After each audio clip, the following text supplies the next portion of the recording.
Hey people, so we are having these rolls at this our favorite spot, which is basically that's what by in front of the studio, and I should every week. This is our ritual. Mother and son, we have a paneer Shezwan sandwich, and no, not sandwich, shawarma. Ayush, how does it taste?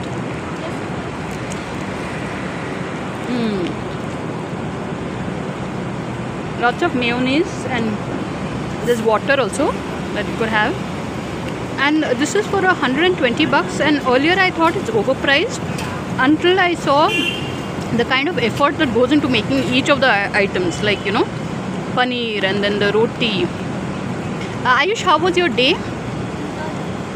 Did you do anything special in school today?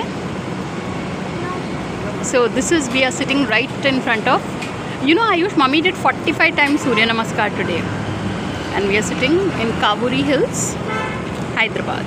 So on that note, thanks for watching, and please subscribe.